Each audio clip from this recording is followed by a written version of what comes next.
mengajak murid. Dan itu dalam doanya dia mengatakan Rabbi shrah li sadri. Tuhan lapangkan dada saya. Sedangkan Nabi itu Muhammad sallallahu alaihi wasallam seorang bagaimana firman Allah Taala yang diwahyukan Allah. Berbunyi alam nashrah laka sadrak wa wada'na anka wizraka alladhi anqadha dhahrak wa rafa'na laka dhikrak. Ya, kami telah lapangkan dada, kami hilangkan beban darimu yang memang memberatkan belakangmu, dan kami tinggikan penyebutanmu, yakni namamu. Demikian juga ketika Musa mengatakan, Rabbi arini anzur ilaik, qala lan tarani. Wahai Tuhan, nampakkan dirimu kepadaku agar aku dapat melihatmu. Tuhan menjawab, kamu sekali-kali tidak sanggup melihatku. Juga ketika Allah berfirman pada Nabi Muhammad sallallahu alaihi wasallam, alam tara ila rabbika kaifa maddadzil. Apakah kamu tidak memerhatikan penciptaan Tuhanmu, bagaimana dia memanjangkan dan memendekkan bayang-bayang. Kedua konteks ayat di atas menunjukkan bahawa Musa AS berada di makam murid, sedangkan Muhammad SAW di makam murad. Menurut Abu Ali Daqqaq, maksud ayat, apakah kamu tidak melihat Tuhanmu? Dan potongan berikutnya, bagaimana dia memanjangkan dan memendekkan bayang-bayang, merupakan penutupan kisah dan pembagus keadaan. Imam Junaid pernah ditanya tentang makna murid dan murad. Lalu dijawab, murid, orang yang dikuasai oleh siasat ilmu dan disiplin ilmu. Sedangkan murad adalah yang dikuasai oleh pemeliharaan Allah Ta'ala secara langsung. Murid berjalan sedangkan murad terbang. Maka bila seorang berjalan mampu mengatasi orang yang terbang. Dikisahkan bahawa Zunnun pernah mengirim seorang utusan untuk menjumpai Abu Yazid Bistami. Dia berpesan, katakan kepadanya sampai bila tidur dan istirahat, sementara kafilah sudah berlalu. Katakan kepada saudaraku Zunnun, kata Abu Yazid. Dan utusan tersebut berhasil menjumpainya dan menyampaikan pesan guru kepadanya. Orang laki-laki adalah orang yang tidur sepanjang malamnya, kemudian memasuki subuh di suatu tempat penurunan sebelum kafilah. Betapa indahnya ini adalah ucapan keadaan kami belum mampu mencapainya, kata Zunnun. Muslimin dan muslimat dan penonton rahmat Allah sekalian. Selepas kita membicarakan tentang makna iradah, iaitu kehendak yang kuat bagi menjalani jalan Allah Subhanahu Wa Taala, kehendak yang kuat bagi mendekati Allah Subhanahu Wa Taala, maka orang-orang yang disebut sebagai golongan yang berjalan di jalan Allah, sama ada disebut dengan perkataan qasidin atau salikin, iaitu golongan yang sama ada mereka ini adalah murid ataupun murad. Apa maksud murid dan murad dengan huraian yang panjang? Perkataan murid ialah orang-orang yang berusaha, orang-orang yang mendisiplinkan diri, orang-orang yang melalui detik-detik kesukaran, orang-orang yang melalui riyadhah, latihan-latihan, orang-orang yang bermujahadah untuk sampai ke tahap yang Allah Ta'ala kehendaki. Manakala murad ialah orang-orang yang diberikan anugerah oleh Allah untuk mereka terus mencapai darjat tersebut tanpa kesukaran, kesusah payahan sebagaimana berlaku pada permulaan setiap orang yang menghendaki jalan Allah. Umpamanya begini, ada orang yang kita lihat dia perlu belajar dengan lebih banyak untuk memahami satu ilmu. Ada orang tidak perlu belajar banyak untuk dipaham satu ilmu. Ada orang mungkin memerlukan masa berjam-jam untuk faham sesuatu ibarat. Ada orang yang cuma memerlukan beberapa minit untuk memahami ibarat. Ada orang fahamnya cepat. Kita cakap sekejap, fahamnya bukan apa yang kita cakap, yang kita tak cakap pun dia faham untuk ke depan. Ada orang yang kita cakap ni pun tak berapa faham. Jangan kata dia nak faham benda-benda yang akan datang. Baik, golongan murid daripada perkataan ara dan yurid, mereka-mereka yang melalui jalan ini dengan penuh disiplin, dengan penuh kesungguhan, dengan penuh mujahadah, dengan penuh kesukaran untuk mencapai darjat ini. Ini golongan, kedua-dua golongan ini berada di kalangan orang-orang yang Allah Ta'ala muliakan. Cuma pencapaian berbeza. Umpama saya katakan, ada orang kaya mudah, lahir dah kaya. Ada orang dia lahir belum kaya, lalu dia berusaha sehingga dia kaya sama seperti orang lahir kaya. Ni lahir-lahir tu kaya, ayahnya dah kaya, warisannya kaya, maka dia cuma meneruskan perniagaan ayah dia. Dan dia mungkin lebih baik pada ayahnya. Tapi dalam keadaan hidup dia itu terus dah kaya. Ada orang dia daripada zero, kosong, maka dia pun belajar, disiplinkan diri dia berusaha dengan keras, menaiki setiap tangga-tangga kejayaan, sehinggalah dia berjaya, lalu jadi orang kaya. Akhirnya, kesudahannya mereka sama. Cuma kalau tengok khalfiyat, latar belakang berbeza. Tanya orang ni kaya macam mana orang kaya, dia pun ceritalah. Ayah saya hantar sekolah US kat UK, belajar bisnes, belajar sekian. Okay, saya kaya. Saya pun develop aplikasi baru, saya buat itu dan ini. Yang ni pula kata saya mula daripada mak saya meniaga buah pisang. Kemudian saya menabung. Kemudian saya mulalah baca buku sekian-sekian. Dia pun cerita. Sehingga dia sampai kejayaan sama. Tetapi jalan berbeza. Maka ini disebut murid dan murad. Murid melalui semua kesukaran. Murad dia berada dalam semua kelapangan. Tetapi masing-masing sama pada jalan Allah SWT. Dan bila mereka berada pada makam yang sama, ketika itu usaha ataupun perbuatan mereka mula sama. Tetapi yang permulaan mereka berbeza. Maka ini disebut sebagai murid dan murad. Dan pengarang kita beri contoh antara Nabi Muhammad sallallahu alaihi wasallam dengan Nabi Musa. Nabi Allah Musa alaihissalam memohon pada Allah supaya dia lapangkan dada dia. Dia berikan kefahaman percakapan. Tapi Nabi Muhammad SAW tak minta. Nabi Muhammad, Allah SWT beritahu, kami dah lapangkan dada kamu. Kemana Musa berdoa, kemana mendapat wahyu di Tur Saina. Musa berkata, Rabbi syrah li sadri, wa yassir li amri, wahlul 'uqdatam min lisani yafqahu qawli. Ya Allah, Tuhanku, lapangkan dadaku sebab nak jumpa Firaun. Permudahkan urusanku. Buang segala kesukaran percakapanku sehingga mereka memahami perkataanku. Musa AS, dia memohon segala alat dakwah. Alat dakwah itu lapang dada. Alat dakwah itu ialah mudah urusan. Alat dakwah itu ialah bahasa yang mudah dipahami. Tetapi Nabi kita Muhammad SAW telah diberikan semua alat dakwah. Tanpa Rasulullah SAW memohonnya. Nabi Allah Musa AS memohon melihat Allah. Allah berfirman, Rabbi arini anzur ilaik, wahai Tuhan, aku ingin melihatmu. Allah kata, kamu tak boleh lihat. Nabi Muhammad SAW dijemput oleh Allah melihat Allah. Maka ini murad dan ini murid. Murid yang kehendak. Murad yang dikehendaki oleh Allah. Maka kedudukan tidak sama. Baik, kenapa kita bicarakan tentang murid dan murad? Kerana kata Imam Junaid Al-Baghdadi, murad tidak perlukan ilmu para ulama. Tidak perlukan ilmu para alim ulama. Tetapi murid memerlukan ilmu para alim ulama. Bila beliau menyebut murid yang sebenar, ialah yang tidak perlukan ilmu ulama. Baik, maksud murid yang sebenar, bila sampai kepada peringkat murad, maka Allah berikan padanya ilmu laduni. Kebenar dia tak perlukan ilmu ulama. Secara permulaan semua orang perlukan ilmu ulama. Tetapi bila mereka mencapai suatu tahap tertentu di sisi Allah, maka Allah lah yang memberi ilmu kepadanya. Dan ini disebut oleh Allah dalam Al-Quran. Wattaqullah wa yu'allimukumullah. Kamu bertakwa pada Allah, Allah yang akan ajar kamu. Yu'allimukumullah, Allah akan ajar. Ulama dah membahas ayat ini dalam surah Al-Baqarah ayat 282. Merujuk kepada ilmu laduni. Wa'allamnahu min ladunna ilma. Dan kami ajar kepadanya di sisi kami ilmu. Di mana Allah menceritakan tentang Khidir AS. Dan sebagaimana disebut dalam kata-kata Nabi Isa AS. Man amila bima ya'lam, warathahu bima lam ya'lam. Siapa yang beramal dengan ilmu yang dia tahu, maka Allah akan berikan ilmu yang dia tak tahu. Maka ini disebut anugerah.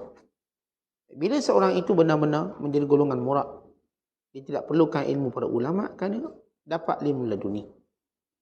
Kemuliaannya. Bila Kita lihat perbezaan Nabi Allah Musa dengan Nabi kita Muhammad SAW dalam makna murid dan murad. Bila Al-Imam Al-Junaid Al-Baghdadi juga menyebut untuk kita memahami makna murid dan murad. Dia kata para murid mereka ini dikuasai oleh siasah ilmu. Siasah ilmu maksudnya ialah disiplin ilmu. Semua kita akan melalui jalan ilmu. Mula dengan ilmu akidah, mula dengan ilmu syariat, mula dengan ilmu tasawuf. Lalu kita mulakan ilmu ni. Bila kita belajar Quran, kita mulakan dengan ilmu tajwid. Mulakan dengan ilmu sebutan huruf yang betul sebelum kita mendalami makna dan sebagainya. Setiap benda dia ada mula dia. Maka para murid ini dia terikat dengan disiplin ilmu ini. Kalau dia berjalan dia perlukan tangga. Namun para murad mereka tidak dikuasai dengan disiplin ilmu. Mereka didisiplinkan oleh Allah SWT. Umpama ada orang dia naik melalui tangga. Kalau tak ada tangga dia tak naik. Ada orang mungkin naik bukan melalui tangga. Mungkin. Kita daki gunung, daki bukit. Bukit ini disediakan tangga. Ada tak orang yang mungkin dia daki gunung tanpa tangga tersebut? Ya mungkin.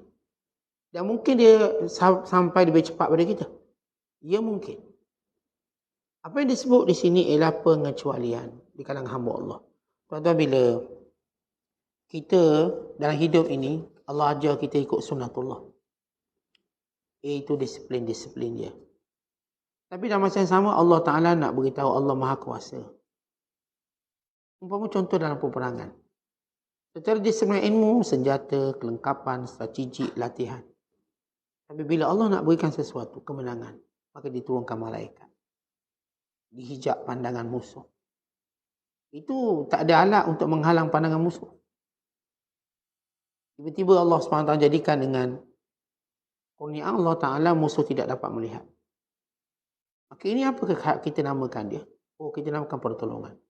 Kita namakan mukjizat perang. Kita namakan dia sebagai karamah. Ini yang kita bicarakan tentang murid dan murad.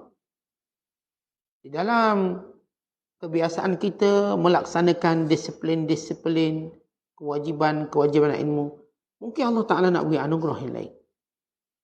Kita ayah struggle untuk dapat sesuatu. Tiba-tiba anak kita dengan mudah dapat benda tu. Supaya kita tidak memandang usaha kita, tapi melihat kurnia Allah. Tetapi bukan mengabaikan usaha kita. Kita ni tuan-tuan nak dapat macam ni, akan masa 10 tahun. Anak kita alhamdulillah, dalam masa 3 hari dia dapat benda tu. Kita yang dulu ajar anak kita ngaji Quran. Sama kecil kita ajar anak ngaji Quran. Tiba-tiba anak kita yang hafiz Quran. Kita tak hafiz lagi. Anak kita pula jadi pakar Quran. Walau yang memulakan ajar dia untuk kenal Allah ni kita. Tak ramai mana murid-murid yang diajar oleh gurunya, akhirnya murid ini mengatasi gurunya. Untuk guru besar mengajar anak murid. Tiba-tiba anak murid menguasainya. Kenapa? Di sini maknanya murad. Imam Al-Haramain, salah seorang muridnya ialah Imam Al-Ghazali. Pada usia 19 tahun, Imam Ghazali mengarang satu kitab. Dia kan kasih kitab. Lalu kata Imam Al-Haramain, wahai Ghazali, ilmumu telah mengatasi ilmuku. Walau waktu itu baru usia dia 19 tahun. Dia kan kitab Mankhul, kitab Mustasfa dalam bidang ilmu usul. So, dinamakan sebagai usul fiqh. Gurunya kata, kamu telah menguasai aku, mendahului ilmu aku. Yang akhirnya kerajaan Nizamul Muluk yang membina Universiti Nizamiyah di kota Baghdad melantik Imam Ghazali menjadi chancellor, antara chancellor yang pertama. Lalu Imam Ghazali berdebat dengan semua para alim ulama dan tidak ada yang boleh mengalahkan dia pada zaman dia. Maka Allah nak berikan pada dia mengatasi gurunya Imamul Haramain. Bukan mengatasi ulama yang sezaman dengannya. Kenapa? Kerana dia adalah murad. Akhirnya Allah Ta'ala mulakan dia mengangkatnya sebagai mujaddid. Ini yang kita nak sebut dalam kehidupan kita. Memang dibatasi dengan usaha, ikhtiar. Namun di kalangan dalam keadaan tertentu Allah Ta'ala boleh menjadikan sesuatu itu tidak terhasil dengan cara kebiasaan untuk menunjukkan kekuasaan Allah. Supaya kita tidak melihat kehebatan usaha, tapi melihat kehebatan kurniaan Allah.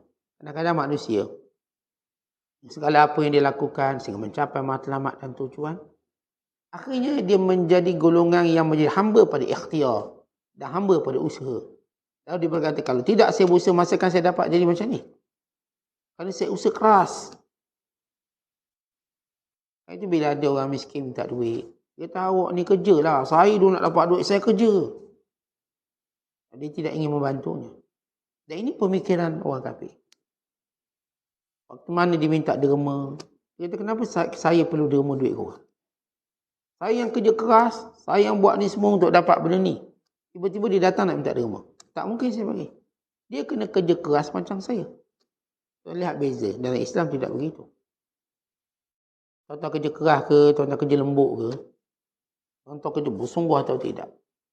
Kita mengetahui bahawa siap rezeki yang kita dapat ini ujian Allah. Dan kita tidak menjadi keberatan untuk beri pada orang yang tidak macam kita. Maksudnya, atau orang minta tolong sikit. Walaupun kita tahu dia pun boleh usaha lebih untuk dapat. Tak apalah dia nak minta tolong, kita boleh tolong. Kita pun Allah bagi rezeki lebih. Kalau kita tak akan berkira sangat dengan dia. Kita tak akan menjadi orang kedekut. Memberi alasan awak kena ikhtiar macam saya ikhtiar sampai berjaya macam saya, dia tak boleh minta duit dengan orang. Tidak, kita tahu ikhtiar itu, walaupun sama ikhtiar, natijah berbeza. Kita tak boleh samakan diri kita dengan orang lain. Dan kita tak boleh minta orang lain jadi macam kita. Walaupun boleh ikut cara kita, dia tak mungkin jadi macam kita. Walaupun kita bagi teori dan kaedah yang dengannya kita berjaya, dia tak mungkin sama macam kita. Walaupun tuan-tuan bagi teori, kaedah dan dia ikut sama. Ambil contoh macam ni. Tuan-tuan pandai masak nasi lemak. Pandai. Ajar cara buat nasi lemak pada seseorang. Sama. Bahan-bahan semua. Akhirnya tengok, akhirnya nasi lemak dia tak sama macam kita. Dia lain. Kenapa lain? Rasa dah sama. Apa yang membezakannya? Kita belajar mak kita buat makanan pagi tu. Tak mungkin sama macam mak kita. Mak kita lain. Bila ayah kita makan ni, bukan makmu masak ni. Siapa masak ni? Dia rasa lain. Pada si anak perempuan ni, menurung talaki ni, tengok satu persatu. Cara potong bawang. Cara sekian-sekian. Tapi si ayah ni boleh perasan. Ni makmu bukan makmu yang masak. Ni orang lain. Tentang apakah yang menjadi perbezaannya? Kita tanya sama, siapa pun. Kalau dia beri kaedah sama pun. Dua orang berceramah. Tajuk sama. Poin sama. Masa sama. Dia akan natijah berbeza. Yang ni kita rasa aura dia lain. Dia lain. Dah sama je. Intonasi dia sama. Dia copy paste kita katakan. Tetap kita rasa lain. Kita kata ni Ismail Khomuh, ni macam Ismail Khomuh. Kita akan macam sama. Tetap kita nampak yang tak sama tu ada. Orang, kalau kita sebut orang menyanyi pun sama. Nyanyi. Kalau suara dia sedap, orang tak, dia tak macam ini. Yang ni lain. Kerana tonton lagu, sebagai tonton lagu, dia bukan cerita suara tu sedap. Kesesuaian suara tu pada lagu itu juga dia ambil kira. Dia bukan cerita, awak suara sedap, awak boleh nyanyi semua lagu. Tak ada lagu, walaupun suara sedap, kalau menyanyi tak sesuai dengan awak. Dia ada suara jenis garau-garau, serak-serak, kahak sikit itu boleh. Yang suara ni sedap, dia tak boleh bawa semua lagu. Walaupun suara dia sedap, dia tak boleh. Tapi ini peraturan. Dan ini nak tunjukkan bagaimana anugerah Allah SWT pada siapa yang Allah Ta'ala kehendaki. Maka ini bicara tentang murid dan murad. Namun, bila sampai kepada garisan yang Allah Ta'ala kehendaki, mereka sama dalam segala tuntutan dan perintah Allah. Memang awak nama murid atau nama murad. Baik, saya bagi contoh orang menuntut ilmu. Ada orang menuntut ilmu cepat pandai. Ada orang 10 tahun pun pandai. Tetapi dia punya garis persamaannya di mana? Beramal dengan ilmu. Itu garis persamaan. Ada orang saya kata kaya lambat, ada yang kaya cepat. Garis persamaannya apa dia? Ialah pemurah dengan hartanya. Itu garis persamaan. Secara perolehan mungkin berbeza. Ada orang saya katakan dia pandai masak. Memang pandai masak, dia letak apa pun jadi. Ada orang berusaha sampai dia pandai masak. Garis persamaannya apa dia? Khidmat kepada orang. Dah awak pandai masak, kerja awak ialah khidmat. Tak guna awak cerita pandai masak, tapi awak tak khidmat. Ada seorang isteri ni pandai masak, ada seorang lagi isteri rajin masak. Tuan-tuan nak mana satu? Dua-dua dah Ustaz senang. Tak pilih satu. Seorang isteri ni pandai masak, seorang isteri rajin masak. Yang ni pandai masak, mungkin dia malas masak. Dia pandai. Masak, anak abang tak ada mood hari ni makan kedai. Pandai. Dia tak nak masak. Yang ni rajin masak. Maka dia tetap masak. Walau suami kata muntah 2 kali kat meja, masak je. Sebab dia jenis orang rajin masak. Kita buat apa Ustaz? Dia kata, abang buat apa makan kat luar. Bazir biasa masak. Saya pun bukan ada kerja. Masak, dia masak. Sampai natijah ni dia pandai. Yang ni memang pandai tapi malas. Yang ni rajin tapi tak pandai. Last sekali dia sama-sama akan berada pada posisi. Ya mungkin kalau suami dia sampai ke mati tak makan, anak-anak dia rasa sedap masakan kamu. Ada suami tak makan masakan isteri dia, tak sedap. Tapi anak-anak dia tak boleh berpisah daripada makanan mak dia. Anak-anak yang puji sedap makanan mak. Dan anak dia tak nak makan kat luar. Ayahnya asyik makan kat luar je, ada je alasan dia tak sedap. Masing sangat lah, manis sangat, ada je. Ini pun tak apa, tak ada masalah. Setakat seorang tak makan. Dia fikir ni anak-anak dia yang menggembirakan dia. Yang kita sebut natijah pada orang pandai masak atau usaha pandai masak ialah dia khidmat. Kalau dia tak khidmat, tak guna dia pandai masak. Awak cerita awak pandai masak itu menang chef dunia tapi malah masak, jangan, tak ada nilai. Ilmu. Orang masak orang memperoleh secara murid atau murad. Nilainya ialah amal. Apa pun kelebihan yang awak dapat. Secara gifted, talented, ataupun awak usaha, semuanya berkait mana hasil daripada benda yang diperolehi. Maka siapa yang berhasil ataupun melakukan apa yang Allah berikan kepada dia, dia tahu ke mana nak arahkan, maka ialah orang-orang yang benar-benar capai tujuan dia. Ini perbahasan murid dan murad. Bila Zunnun al-Misri dikata pada salah seorang daripada rakan zaman dengan dia, Abu Yazid Bistami. Dia cakap dengan anak murid dia, dia kata pesan kepada Abu Yazid, sampai bila nak tidur? Sampai bila nak rehat? Musafir sudah pun, kafilah sudah bergerak, nanti ketinggalan. Ini bahasa ibarat, maksudnya apa?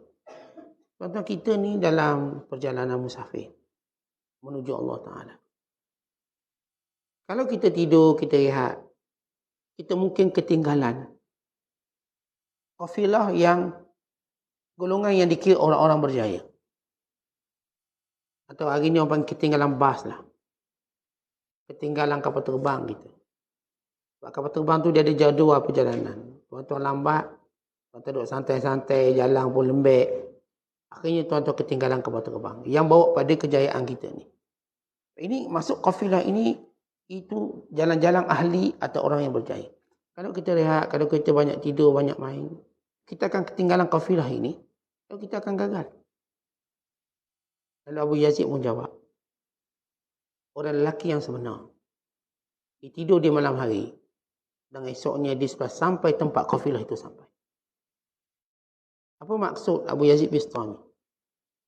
Zunnun al-Misri melihat kepada ikhtiar. Abu Yazid melihat pada anugerah Allah. Dia orang ditidur, kemudian dia boleh sampai. Ingat bila guru kami cerita tentang guru kami. Dia kalau dalam kuliah, dia suka tidur. Macam dengan tuan-tuan lah sama untuk guru kami. Dalam kuliah mesti dia tidur, wajib. Tapi bila gurunya tanya, dia jawab. Ketuk guru dia pun heran. Hanya boleh jawab. Dia tidur cuma mata dia pejam, telinga dia tajam. Dan dia ni otak kuat. Dia antara orang Melayu pertama yang belajar di universiti tersebut, dia semua dapat A. Semua A, tak ada B satu pun. 31 subjek, 31 dia pandai. Kata guru kami, guru dia ni cuma masuk kelas tidur. Tidur. Mengajar hadis, fiqh, sekian-sekian. Tapi bila tanya dia akan jawab. Bahkan lebih panjang daripada apa yang Tok Guru dia nak. Allah beri dia. Talented dia. Ajar. Akhirnya guru kami membongkarkan rahsia. Apa rahsia guru kami? Kata dia. Guru kita ni, sebelum masuk kelas dia dah baca semua dah. Apa yang Tok Guru tu nak ajar hari ni. Okay, bila dia masuk, dia tahu Tok Guru tu nak ajar apa. Kita Tok Guru kita baca, baru kita baca. Tu tak jumpa mana Ustaz. Kita tak jumpa. Itu belum cerita buku tertinggal, tengok kawan sebelah. Dia dah baca semua. Yang sebelum ni, yang selepas ni, yang ke depan. Bila guru dia nak mengajar, dia akan terus dapat tangkap apa yang Tok Guru nak ajar. Maka dia cuba. Akhirnya Tok Guru dia satu-satu anak murid yang dia benarkan tidur dalam kuliah. Dia. Saya belum lagi ada anak murid yang boleh tidur dalam kuliah. Izinkan. Tak ada. Sebab kalau tanya, terus terkencing. Bila air. Ni dia punya bagus. Ialah dia mampu mengingatinya. Baik. Mereka dia ni jenis gifted. Allah beri dia kemuliaan tersebut. Orang panggil dia otak kemuncuk. So, tuan tahu kemuncuk tu kalau kita jalankan, dia melekat je kat kain seluar kita. Tuan-tuan tak payah nak ambil dia lekat-lekat, tak payah. Dia melekat sendiri. Lalu je, penuh kat seluar kita. Satu hari nak cabut dia tu. Dia jenis kemuncuk. Ini orang Allah beri kepada dia. Tapi natijah akhirnya sama. Dia balik Malaysia, dia kena mengajar. Itu natijah. Sama ada awak dapat melalui jalan mujahadah. Ataupun awak dapat melalui jalan gifted tadi. Kurniaan tadi. Akhirnya kita pergi kepada satu tujuan sama. Tujuan. Ada orang gagah tanpa berlatih gagah. Tuan badan dia tak berketul langsung, tapi Allah beri dia gagah. Muka besi. Dia kalau gusti lengan tak payah berlatih, menang dia. Ada orang berlatih siang malam, pagi petang, duduk angkat besi, biar gagah. Tapi kedua-dua gagah ni untuk apa? Bagaimana dengan cara ikhtiar ini atau dengan cara kurniaan ini? Keduanya untuk menggunakan kekuatan menjaga agama Allah. Sahabat-sahabat Rasulullah SAW berbeza kekuatan. Berbeza. Ada kekuatan yang tak boleh nak cabar seperti Ali bin Abi Talib. Ini gagah sungguh. Sa'ad bin Abi Waqqas. Khalid Al-Walid. Umar Al-Khattab. Qa'qa' bin Habis. Muthanna bin Harisah. Abu Ubaidah Al-Jarrah. Ini sahabat-sahabat yang gagah. Dia setakat tengok musuh 1000 tu, dia kunyah dia seorang je. Dia tak pernah takut. Dia tak pernah lari pun. Siapa yang kita sebut tadi, semua orang kekuatannya luar biasa. Ini Muthanna bin Harisah. Kekuatan dia seperti 1000 bala tentera musuh. Sebab itu bila Umar Khattab pecat Khalid Al-Walid, dia lantik Muthanna bin Harisah. Kerana sahabat Rasul amat gagah dalam medan perang. Jadi ini orang-orang yang Allah beri dia kekuatan, bukanlah sebab dia berlatih lebih pada orang. Tidak. Gagah. Macam Ali bin Abi Talib. Allah beri dia, kalau kita sebut, hati keras. Hati kering. Tak takut apa dia. Dia tak takut apa dia, mana ada bodyguard. Walau di khalifah tak ada bodyguard. Walau dalam keadaan konflik. Jalan seorang, bergerak seorang. Orang hari nampak gagah, bodyguard 10 orang. Dia tak gagah. Dia gagah dalam ring je, dalam gelanggang. Lepas tu pasang bodyguard. Duit habis pasang bodyguard je.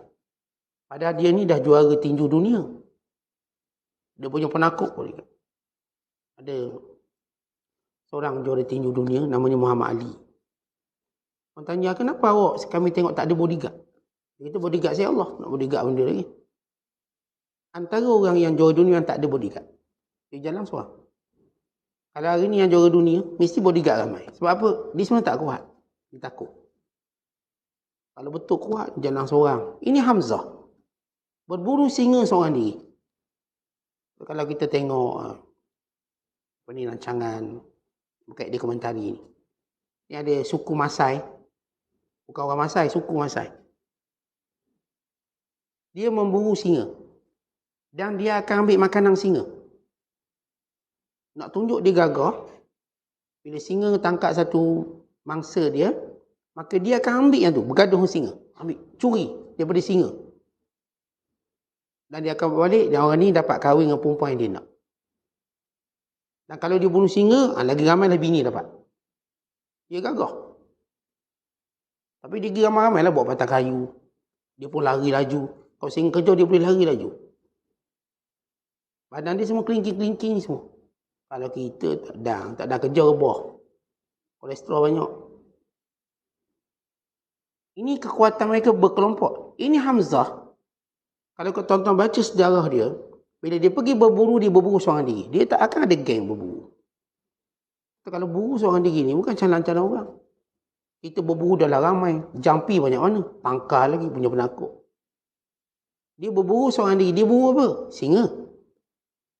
Padang pasir tu dia buru singa. Bukan dia buru kancil, tak ada. Singa. Kita ni buru kancil, takut singa, takut harimau. Nampak harimau lari. Dia harimau, dia nak harimau tu.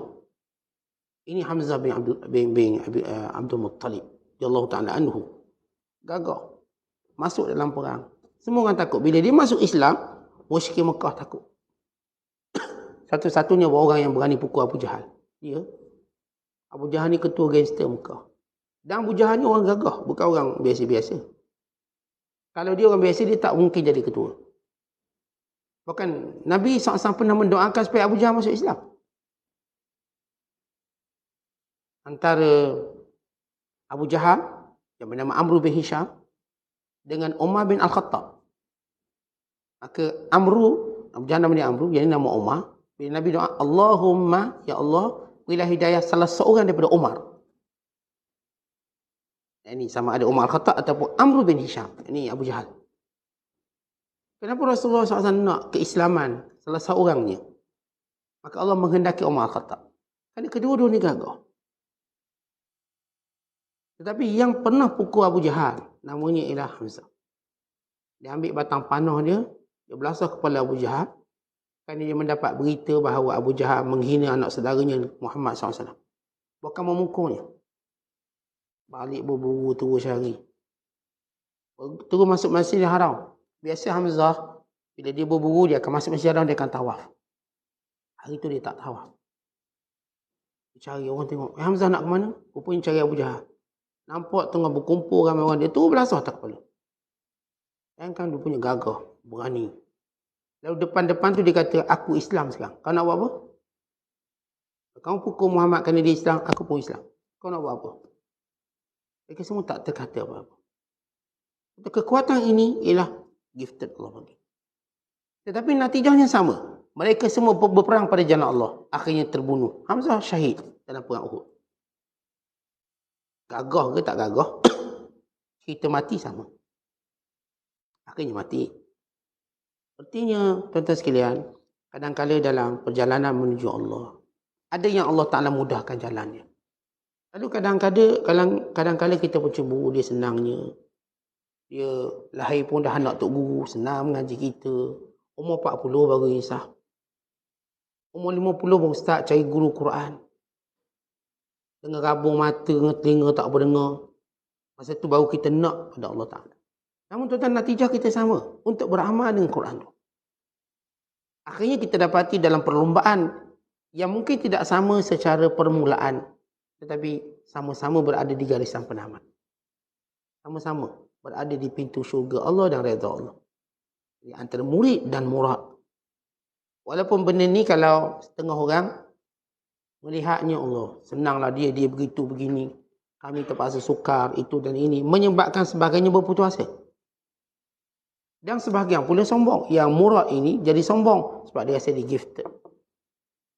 Yang ni pula dia rasa putus asa, tak ada dah kita kerja. Kedua-dua ini akan rosak.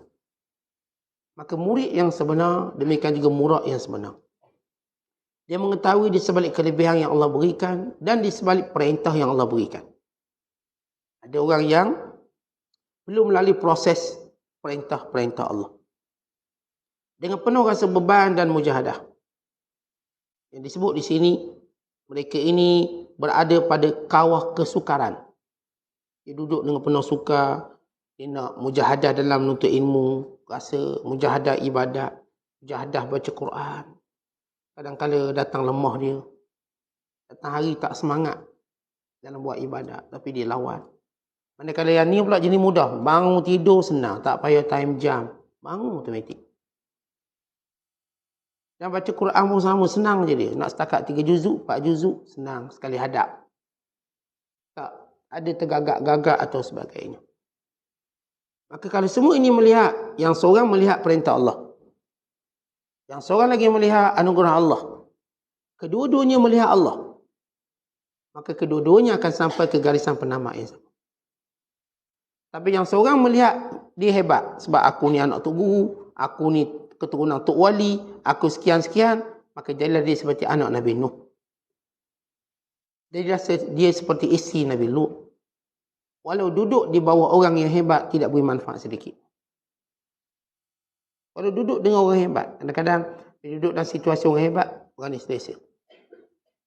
Akhirnya dia lupa bahawa apa yang dia dapat itu anugerah Allah. Lalu Allah pun ambil.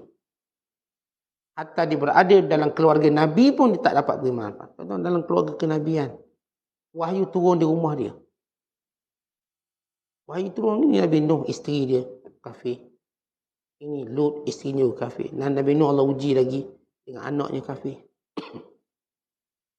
Maka kesemuanya ini walaupun dia ada segala keistimewaan sebab dia tidak melihat kepada kurnia Allah. Maka tidak ada nilai walaupun dia anak Nabi, isteri Nabi. Walaupun namanya puak saudara Nabi seperti Abu Lahab. Walaupun namanya ayah Nabi seperti ayah Nabi Ibrahim. Atau semua yang kita lihat contoh-contoh dalam kehidupan. Supaya kita sama ada, kita sebut kita dalam keadaan murad, maka melihat pada kurniaan Allah. Kita dalam keadaan murid, melihat pada perintah Allah. Saya ni ustaz memanglah buat benda ni, rasa suka. Tapi ini perintah Allah. Ada orang bersedekah perintah Allah. Suka nak keluarkan duit RM1, RM2, tapi ini perintah Allah. Berjemaah ni perintah Allah. Untuk ilmu ni perintah Allah. Meninggalkan itu dan ini perintah Allah. Atas asas perintah Allah, maka kita dengan segala susah payah, mujahadah dan mukabadah, kita melakukannya. Yang ni pula Masya Allah, dia tak nampak pun benda tu sebagai satu bebanan bagi dia. Baik saya sebut solat jemaah, baca Quran tu. Ini semua bukan bebanan. Dia tengok buku pun dia minat. Dia tengok buku macam kita tengok makanan. Seronok. Dia hadir majlis ilmu macam kita hadir majlis kahwin. Seronok. Ada kalangan kita bila nak hadir majlis ilmu ni macam nak hadir tengok jenazah. Susah, payah. Tapi kalau hadir kahwin siap. Sebut kahwin kat mana? Pergi dia. Daripada Johor, Kota Tinggi pergi. Mana kahwin? Shah Alam Ustaz. Sebab tu saya tak pergi kuliah Ustaz. Majlis kahwin, Shah Alam. Pergi dia. Sebab apa? Sebab dia tengok majlis ilmu dengan penuh rasa syahwat dia. Maka dia tinggal semua benda. Ada orang pula, dia tengok majlis ilmu. Majlis ilmu kat mana? Orang Kedah, pergi Kedah. Tok Guru turun kat mana? Kesini, pergi. Dia tengok majlis ilmu tu. Macam orang tu tengok majlis kedua kahwin. Artinya, masing-masing dia ada pandangan dia. Orang-orang yang Allah Ta'ala beri kepada dia, pandangan-pandangan pada akhirat, lebih bersemangat. Maka syukur pada Allah. Tapi dia tak boleh hina orang lain. Dia tak boleh dengan apa yang Allah beri atas kelebihan, dia pun nak hina orang. Sebab kita tuan-tuan, apa pun yang Allah beri, ia tak pernah jadi lesen menghina orang. Hatta seorang menjadi Nabi pun tidak diizinkan menghina orang. Ataupun mana-mana makhluk Allah. Tak dibenarkan menghina. Mereka bercakap atas perintah Allah. Apatah kita yang bukan Nabi, kita orang biasa. Bukan bermakna kita baik, kita pun dapat lesen nak hina sesiapa. Kita tak ada lesen tu. Allah tak beri lesen tu pada sesiapa pun. Melainkan kalau orang tu buat, Allah terbalikkan. Yang dihina tu naik, yang menghina tu turun. Allah terbalikkan. Kalau dalam posisi kita berilmu, bukan lesen untuk mengutuk orang yang jahil. Tetapi membimbing orang jahil. Dalam posisi kita kaya, bukan menghina orang miskin. Tetapi membantu orang miskin. Dalam posisi kita kuat, bukan bully orang lemah. Tetapi membantu orang yang lemah. Ya, mereka yang melihat apa yang Allah berikan dengan rasa tanggungjawab. Dan Allah tak pernah beri pun kita keistimewaan sebagai lesen untuk merendahkan orang, menjatuhkan orang, menghina orang, mengumpat orang. Tak ada lesen. Kita tak ada lesen tu. Lesen tu tidak diberi pada sesiapa. Kalaupun kita cakap berdasarkan apa yang Allah suruh kita cakap. Allah melaknat perbuatan ni. Allah murka perbuatan. Ini bukan menghina. Kita menyebut apa yang Allah sebut. Awak tukar jantina, Allah melaknat perbuatan awak. Saya bukan hina awak. Saya menyebut laknat Allah pada perbuatan ini. Kalau awak buat kemungkaran ini, maka kita sebut tentang ancaman Allah terhadap kemungkaran ini. Saya bukan menghina awak. Menyebut apa yang Allah perintahkan. Di sini kita lihat bagaimana seorang yang saya sebut tadi dia dapat kelebihan apa. Bukan untuk kita hina orang. masing-masing bersyukur dengan apa yang dia dapat. Dan yang tak dapat, masing-masing bersabar untuk dapat. Jadi kalau tuan-tuan masih lagi melihat majlis ilmu ni sebagai bebanan, kalau kita nak cari alasan apa tak nak hadir pula tahun depan ni, minggu depan. Kita jadi bebanan. Kat mana lagi kita boleh beri alasan? Alasan tu dah bagi, yang ni dah bagi, ke mana lagi? Tuan-tuan, kita bersungguh bersabar. Sehingga kita dapati benda-benda yang Rasulullah suka. Sebab sebagai mana disebut oleh sahabat yang Abdullah Tustari, kalau kamu ingin melihat majlis para Nabi, maka hadir majlis ilmu. Itu majlis para Nabi tu. Kan mereka akan kata, qala Allah, qala Rasul. Mereka akan nasihat dengan nasihat yang baik, ingat kamu pada Allah. Jadi kita kalau, saya katakan kita dalam struggle dalam buat baik. Kita perlu bermujahadah, cari jalan macam mana kita nak suka. Orang yang dah suka, bukan ruang untuk menghina orang yang tidak berada pada bersama dengan dia. Tetapi dia juga patut lebih bersyukur pada Allah. Kadang orang lain nak boleh hadir ni, berpusing-pusing nak hadir. Kita Allah beri mudah, hadir pun seronok dan sebagainya. Allah beri segala kemudahan tadi. Maka syukurlah pada Allah. Mudah-mudahan Allah juga beri nikmat ini pada orang-orang yang tak dapat rasa macam ni. Dan ini istilah bila kita bahas tentang murid dan murad. Kedua-dua dia ini ialah hamba Allah yang sedang melalui perjalanan Allah. Namun jalan mereka sukar dan berbeza. Seorang lalu highway dengan mudah. Seorang dia lalu ke off-road atau jalan persekutuan. Yang susah, jam, nak motong, lambat. Sekian. Tapi kedua-dua ini nak pergi ke satu tempat, syurga Allah. Kita nak ke syurga Allah. Tuan-tuan yang buat jahat, berstruggle nak tinggal jahat, mereka juga nak syurga Allah. Tapi mereka sedang membina kehendak mereka pada Allah. Kehendak beragama. Akhirnya mereka kata, saya terasa nak insaf, terasa nak jadi baik. Saya memang fikir nak tinggal benda-benda ni. Nak stop ni semua. Dia struggle. Kita Allah jadikan mudah. Daripada awal lagi tak merokok. Tak payah nak tinggal rokok. Yang ni dengan merokok dah 20 tahun, tiba nak berhenti. Tuan-tuan tak boleh expect bahawa dia boleh berhenti macam kita tak pernah merokok. Saya tak pernah merokok. Saya tak rasa beban. Saya tak pernah rasa macam mana orang ketagih rokok. Orang yang ketagih drama. Saya tak pernah ketagih drama. Orang ketagih drama. Orang yang ketagih bola. Saya pun tak pernah ketagih bola. Geng-geng ketagih bola Ustaz, zaman saya ketagih. Satu hari kat Padang Ustaz tengok bola. Memang ketagih. Gaduh jangan cerita. Yang ni masuk umur 40 ni insah sikit. Kurang sikit ketagih. Tengok TV je Ustaz. Dulu. Sebut je main bola kat mana. Orang geng-geng ketagih. Tapi kita tak boleh samakan dia untuk kita terus hentam dia. Kita tahu bahawa dia pun tahu benda tu tak adalah faedah banyak sangat. Tapi minat-minat bola ni besar ke faedah. Dia pun tahu tak ada faedah banyak. Duit dia pun banyak habis. Orang nak pergi stadium jauh. Pergi pula, bukan pergi. Hari ni main, hari ni pergi. 2 hari dah sewa hotel. Ini conteng muka lagi, tak boleh masuk muka-muka lawa je kena, tak boleh. Dia nak masuk tengok bola muka-muka biar nampak brutal, nampak gambar binatang-binatang sikit baru boleh. Muka cerah, pakai serban, orang tak tengok bola nama dia. Itu nak pergi tahlil. Boleh. Muka pun brutal. Itu nak buat muka yang mana tu? Nak loki gambar harimau. Nak loki gambar penyu. Bukan senang. Nak pikul lagi penyu atas kepala. Struggle dia orang. Kita pun tahu struggle. Tahan kencing, tahan berok. Balik buasir, semelik mana-mana. Semangat. Tentang kita tak boleh menyamakan kita dengan dia dari sudut orang. Apalah awak ni kita. Dia juga ambil masa. Yang saya kata saya tak pernah minat benda macam ni. Bagi saya senang. Jangan tengok. Itu bukan solusi dia. Saya yang tak pernah merokok. Saya kata yang awak berhenti je hari ni. Saya tak pernah merokok. Saya tahu macam mana dia struggle nak berhenti rokok. Jadi kita melihat masing-masing ada keinginan untuk jadi lebih baik. Maka ada nasihat yang baik. Tapi bukan saya kata ruang untuk menghina, menjatuhkan. Jauh sekali kita kata saya lebih baik pada awak. Awak ni teruk pada saya. Kerana perjalanan ini tuan-tuan, Allah akan tentukan siapa yang akan sampai. Kita sama-sama berjalan. Tapi siapa sampai kita tak tahu. Apakah saya sampai? Wasilun dipanggil. Apakah dia yang sampai? Ada orang yang saya mungkin pandang dia tak seberapa. Tiba-tiba dia sampai dulu. Nampak awak depan? Saya nampak tadi awak kat belakang. Demikian kurniaan yang Allah nak beri pada siapa dikehendaki. Jadi baik murid, baik murad. Semuanya melihat pada perintah Allah, melihat pada anugerah Allah. Dengan bahasa mudah, melihat Allah. Tidak pernah lihat diri dia, tidak pernah melihat usaha dia, tidak pernah melihat keturunan dia, tapi melihat Allah dalam anugerah, dalam perintah, dalam kesabaran. Maka inilah orang-orang yang akan sampai pada Allah menjadi golongan murid yang sebenar ataupun murad yang dikehendaki oleh Allah SWT. Wallahu a'lam bishawab. Assalamualaikum.